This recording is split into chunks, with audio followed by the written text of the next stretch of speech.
Kwa jina naitwa Juma Omari Sharifu almaarufu Alkasusu. Kwanza nawasalimu, habari za muda huu popote mlipo.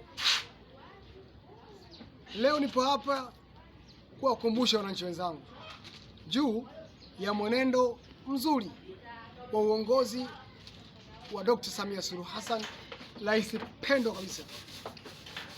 Kwani mimi namuona ni kiboko wa kuondoa malalamiko.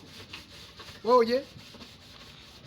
Hebu angalia Jangwani pale, ilikuwa ni kero, malalamiko mengi tulikuwa tunatoa juu ya serikali kwamba mvua ikinyesha barabara haipitiki, lakini malalamiko hayo yameenda kusikiwa na Mheshimiwa Rais. Leo kuna ujenzi pale unaoendelea wa daraja kubwa la kisasa ili kuondoa yale malalamiko, ile kero iliyokuwepo miaka mingi. La kwanza. La pili, soko la Kariakoo. Wafanyabiashara wengi walikuwa wakilalamika kwamba miingiliano ilikuwa ni hatari, lakini Dr. Samia Suluhu Hassan akasikia malalamiko yale, na kweli leo Kariakoo hatari, soko la kimataifa na kila biashara imekaa sehemu yake. Roshen 5 ziko pale Kariakoo. Nani kama Samia Suluhu Hassan? Hakuna. La pili hilo.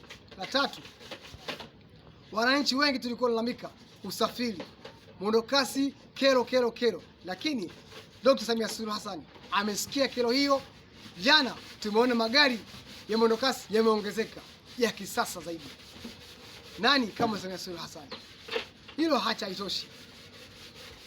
Bima ya afya, wananchi wengi tulikuwa lalamika huduma, gharama kubwa ya matibabu, lakini Dr. Samia Suluhu Hassan amesikia kilio kile na ameelekeza bima ya afya kwa watu wote kwa kiasi cha Raki1.5.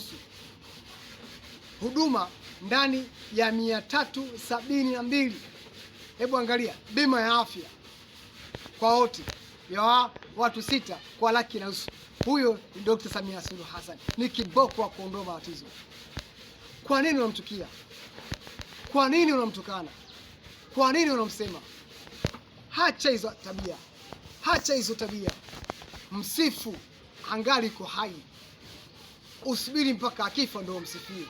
Kuna watu walikuwa wakimsema Mheshimiwa Magufuli akiwa hai kwa kazi zake alikuwa akifanya, lakini alipokufa tu wengine walianza kusherekea kifo chake, lakini leo hii ndio hao wanamsifia Magufuli.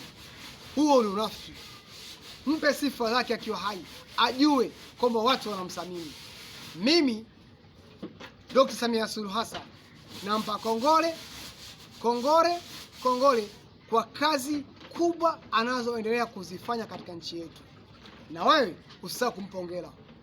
Leo sina mengi, nimekuja hapa kuwakumbusha wananchi wenzangu kwamba malalamiko mengi tulikuwa tukiyatoa, lakini Dr. Samia Suluhu Hassan mwenye kusikia na mwenye kuyatenda.